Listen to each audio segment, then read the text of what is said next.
سلام كما يتطنحوا كبرات تخطاتلتنا ازي حبرت ميديايو نزي ساعات سحرنا يوم حدشت زيناتات حزنا مزينا لنا وانا وزخون زيناتات بوانو نخبت حكم حدشت زخونكم سبسكرايب بمقبار اي ترسعو شير لايك بمقبار ونكتب تبابعنا بخبر بمعدام فلما كندرساتو تقراي نداد تأتو كمزلا تحبيرو تقراي آسر سوماليلاند كمتختل فلوت إنجليزاوي تنتاني قليتو ندادي ترأيو زي فلت وسخ كمزر تحبيرو جنرال ودورده نبلزقنا زقابرو هتت متقوعتا زملكات حيلتات تقراي سقومتي موسادوم أمريكا إيران نمتقع كمستدالوات تحبيرو حبرات عرب إمريت ناب إثيوبيان سودان ننزل أخدتو أطوارن ملختن مقتل أزاز بوليس كوميشن بزملكات زوات مدنقت حبريتان كبراتن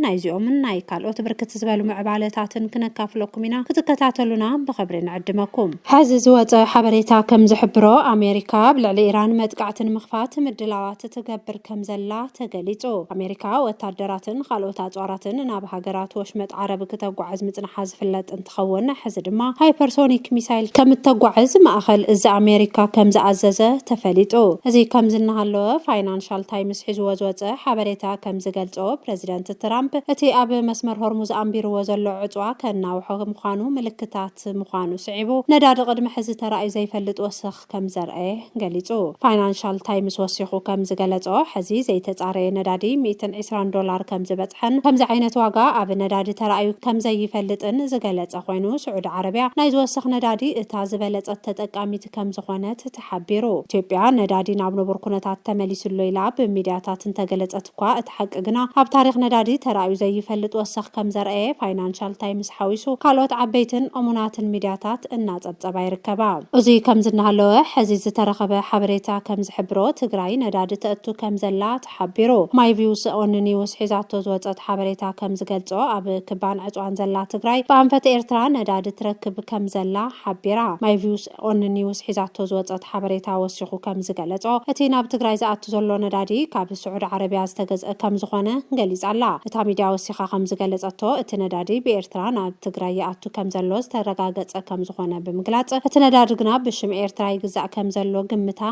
قليز علا ماي فيوس اون نيوس بلصقنا تقراي بزي دولارن بزي برن تقراياكوا كاب عالم كتشمتلو تخل ورق كم زلوان نداد تأتو زلاون ورق تطعيما كتخون كم تخلن حبيرا زي كم زنهالو ذا أفريكان ريبورت زبال ميدياون تقراي ودا بمصواع تتقم كم زلان هذا دمان حزب تقراي النسبة إيرتران زتقم كم زخونن صبصيبا منبارا زذكريو زي كم زنهالو فلوت إنجليزاوي تنتاني مارتين بلاوت تقراي هاجر كتكون يقبع كبل غليصو اتي إنجليزاوي تنتاني بفلاي اب قرن أفريكا تخرت غيرو عالم لخ صبصابات زوت انتخون اب جونوسايداوي خوينات تقرايون كابتوم حزب تقراي دمص زخون وزنبرو فلطات تنتنتي حدا كم زخونه يفلط مارتين بلاوت اب اكس غصو تግራይ አሰር ሶማሊላንድ ክትختل ከም ዘለዋ ሓቢሩሎ ትግራይ ኣብ ልዕሊ ጆኖሳይድ ዝተፈጸማ ስለ ዝኾነት ሃገርነት ምጥያቅ ፍትሓው ከም ዝኾነ እቲ ፍሉጥ ተንታኒ ማርቲን ፕሎት ገሊጹ ሶማሊላንድ ኣካል ሶማሊያ ኮይና ዲፋክቶ ስቴት ኮይና ንኸባቢ 30 ዓመታት እንተጸንሐት እኳ ሕዝግና እስራኤል ናይ ሃገርነት ኣፍልጦ ስለ ዝሃበታ ሓዳሽ ሃገር ኮይና ትመጽእ ከም ዘላን ዛጊዱን እስራኤል ኣብ ሶማሊላንድ ኤምባሲኣ ከም ዝኸፈተትን እናተጸብጸበ ይርከብ እዚ ከም ዝነሃለወ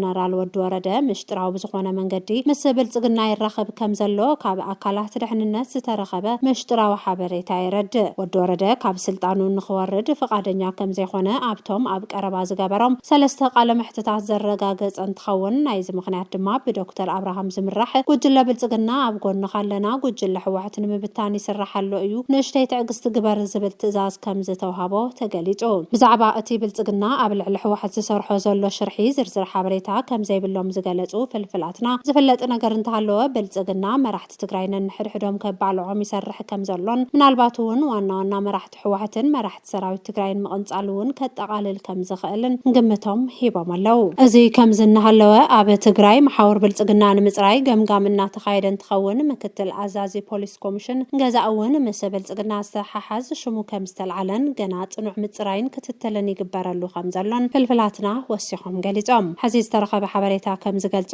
ሕብራት ዓረብ ኤምሬት ኣብ ቀርኒ ኣፍሪካ ዘለውን ብዙሕ ገንዘብ ዘፍሰሰትሎምን መሻርክታ በይኖም ከም ዘይትገድፎምን ድጋፋ ከም እትቕጽልን ከም ዝገለጸት ተሓቢሩ። ሕብራት ዓረብ ኤምሬት ንኢትዮጵያ ናብ 30 ቢልዮን ዝኸውን ገንዘብ ከም ዝሃበት ፖለቲከኛ ጀዋር መሐመድ ዘጋለጸ እንትኸውን ሕብራት ዓረብ ኤምሬት ዝለገሰቶ ገንዘባ ድማ ብማዕድን ጌራ ክትረኽቦ ከም እትደሊ ገሊጹሎ። ስለዚ ድማ መሐመድ ቢን ዛይድ ሃገሩ ኣብ ከቢድ ቀውሲ እንተሃለወት እኳን ብልጽግናን ህጹጽ ደገፍ ወሃቢ ሱዳንን ምድጋፉ ጠጠው ከም ዘየብል ደጊሙ ከም ዘረጋገጸ ሕዚ ዝወፀ ሓበሬታ የረድእ። ሕብራት ዓረብ ኤምሬት ዝድገፍ ህጹጽ ደገፍ ወሃቢ ሱዳን እናፈረሰ ከም ዝኾነን ጀነራላቱ ሰራዊቶም ሒዞም ናብ ሃገራዊ ሰራዊት ሱዳን ኢዶም እናሃቡ ከም ዝርከቡን እናተገለጸ ዝርከብ እንትኸውን ነዚ ዝተዓዘበት ሕብራት ዓረብ ኤምሬት ድማ ህጹጽ ስጉምቲ ከም ዝወሰደት ሕዚ ዝተረኸበ ሓበሬታ የረድእ። ነዚ ስዒቡ ሕብራት ዓረብ ኤምሬት ነቲ ዓማጺ ሓይሊ ዝድግፍ ሓይሊ እናሰልጠነት ከም ዝኾነት ማዕኸናት ዜና እናጸብጸባ እንትኾና ካብ አቡዳቢ ናብ ሃረር ዝግበር በረራ እውን ብዕጽፊ ክውስኽ ከም ዝገበረቶ ተገሊጹ። ሃረር ሜዳ ኣብ ኢትዮጵያ ዝርከብ ማዓስከር እንትኸውን ሕብራት ዓረብ ኤምሬት ኣጽዋር ተራግፈሉን እተከፋፍለሉን ከም ዝኾነ ፍልፍላት ይሕብሩ። ስለዚ ድማ ሕብራት ዓረብ ኤምሬት ዝተሰበረ ክንፊ ህጹጽ ደገፍ ወሃቢ ሓይሊ ሱዳን ንምጽጋን እትኽእሎ ኩሉ ትገብር ስለዘላ ኩናት ሱዳን ክናሕ ከም ዝኽእል እናተገለጸ ይርከብ። ሕብራት ዓረብ ኤምሬት ብኩናት ኢራን ምኽንያት ደገፍ ንምቕራብ ተሸጊራ ስለዝነበረት ብዓማጽ ጀነራል ሓምዳን ዳጋሎ ዝምራሕ ህጹጽ ደገፍ ወሃቢ ሓይሊ ሱዳን እውን ተስፋ ቆሪጹ እናፈረሰ ከም ዘሎ እናተጸብጸበ ጸኒሑ እዩ። እዚ ከም ዝናሃለወ ህጹጽ ደገፍ ወሃቢ ሓይሊ ሱዳን ሰራዊት ሱዳን ማሪኸ ክብል ብማሕበራዊ መራኸቢ ከም ዝዘርግሐ ይፍለጥ። እቲ ዝተዘርግሐ ናይ ቪድዮ መስልን መልእኽትን ሓደ ሞተረኛ ሓደ መንእሰይ ሒዙ እናተጓዓዘ ዘርኢ እንትኸውን እዚ ሒዘዮ ዘለኹ ኣባል ሰራዊት ትግራዩ ቆሲሉ ክሕክሞ ናብ ሕክምና ይወስዶ ኣለኹ ወዘተ ዝመሳሰሉ መልእኽትታት ዘመሓላልፍ እንትኸውን እዚ ግና ኮነ ተባሂሉ ብብልጽግና ዝተደረሰ ድርሰት ከም ዝኾነ ዝተፈላለዩ እሙናት ፍልፍላት እናገለጹ ይርከቡ። ብመሰረት ሓበሬታ እቶም ፍልፍላት እቲ መንእሰይ ስራሕ አለሻ ናብ ወጻኢ እንትጓዓዝ ኣብ መንገዲ ከም ዝሓዝዎን ከም ሙሩኽ ገይሮም ከም ዘቕረብዎን ይገልጹ። በአልቡርሃን ዝምራሕ ሰራዊት ሱዳን ኣብ ከቢድ ኩነታት ኣብ ዝነበረሉ ግዜ ኣርሚ ሰብዓ ሰራዊት ትግራይ ኣብ ጎኒ ሰራዊት ሱዳን ተሰሊፉ ከም ዝተዋግአ ክስታት ክቐርቡ ዝጸንሑ እንትኸውን ኣብዚ ሕዚ እዋን ግና ብጀነራል አልቡርሃን ዝምራሕ መንግስቲ ናብ ቦትኡ ኣብ ዝተመለሰሉን መብዛሕትኡ ሱዳን ንምቁጽጻር ስልጣኑ ኣብ ዝተቆጻጸረሉን ኣብዚ ሕዚ እዋን ሰራዊት ትግራይ ሳተፈሎ ዝብል ክስ ምቕራቡ ዘእምን ከም ዘይኮነን ኮነ ተባሂሉ ሽም ሰራዊት ትግራይ ንምጥፋእ ዝዓለመ ከም ዝኾነን ብዙሓት ተንተንቲ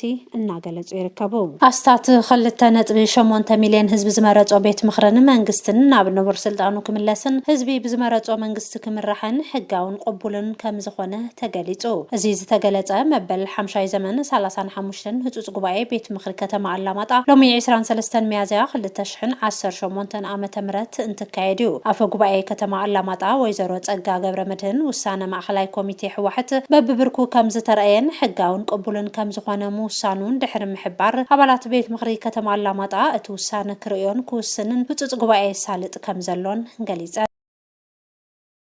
ከንቲባ ከተማ ኣላማጣ ኣይተ ሞገስ ሽፈራው ብወገኖም ኣስታት 2.8 ሚልዮን ህዝቢ ዝመረጾ ቤት ምኽርን መንግስትን ናብ ንቡር ስልጣኑ ክምለስን ህዝቢ ብዝመረጾ መንግስቲ ክምራሕ ሕጋውን ቅቡልን ከም ዝኾነ ኣፍሊጦም። ምንተ ህዝቢ ክበሃል ዋጋ ከም ዝተኸፈለን ምንተ ህዝቢ ክበሃል ዝተጣየሹ ውዕል ፕሪቶርያን ጊዜያዊ ምምሕዳር ትግራይን ትጽቢት ዝተገበረሎም ከም ዘይፈጸሙ ኣዘኻኺሮም። ከም ኣብነት ተመዛበልቲ ናብ መረበቶም ኣይተመልሱን፣ ግዝኣት መሬት ትግራይ ናብ ንቡር ኣይተመልሰን፣ ውሕስ ዝኾነ ብሄራዊ ሕቶታት መምሕዳርን ሉዓላውነትን ኣይተረጋገጸን፣ ከምኡውን ስርዓት መንግስቲ ትግራይ ኣይተተኸለን ኢሎም። በዚ ድማ ስቅያት ወገናትና ካብ እዋን ናብ እዋን እናተጋደደ ከም ዝኾነ ከምኡውን በቲ ውዕል መሰረት ናብ ውሕስ መስርሕ መምሕዳር ኣይተኣተወን፣ ኮታስ ትግራይ ንምውራር ዕጡቋት ምዕጣቕን ብድሮን ምድብዳብን ዕፅዋን ወታደራዊ ከበባን እናቐጸለ ስለ ዝኾነ እቲ ውዕል ፕሪቶርያ በርዒኑ ኢሎም። ካልእ ፌደራል መንግስቲ ሕገ መንግስቲ ከይኽበርን ሉዓላውነት ከይረጋገጽን ኮነ ኢሉ ብትሉም መንገዲ ይሰርሕ ከም ዘሎ ሓቢሮም። ስለዚ ውሳነ ማእኸላይ ኮሚቴ ሕወሓት ሰራዊትናን ህዝብናን ዘቐደመን ታሪኻውን ውሳነ ከም ዝኾነ ኣይቶ ሞገስ ገሊጾም። እቲ ውሳነ በብብርኩ ዝተፈላለየ ኣካል ተመያይጥሉ መወዳእታ ቤት ምኽሪ ከጽድቆ ትጽቢት ከም ዝገብር ሓቢሮም። ካልእ ሎሚ ዝሳለጥ ዘሎ ጉባኤ ማስተር ፕላን እታ ከተማ ዝምልከት ክርእን ክውስንን ትጽቢት ይግበር ኢሎም። እቲ ሎሚ ዝሳለጥ ዘሎ ጉባኤ ፍሉይ ዝገብሮ ከተማ ኣላማጣ ኣብ ቀረባ እዋን ካብ ኮማንድ ፖስት ነጻ ኮይና ተሳልጦ ዘላ ምዃኑ እዩ። كبرات تخاتلتنان لو ملحزنا يوم حدش أقدستن حبريتاتات زي يمسلو نيروم أبغى علي بخلوت حدشتن أقدستن حبريتاتات كساب نراخب إن channelنا شير لايك سبسكرايب بمقبار بيتسابقونو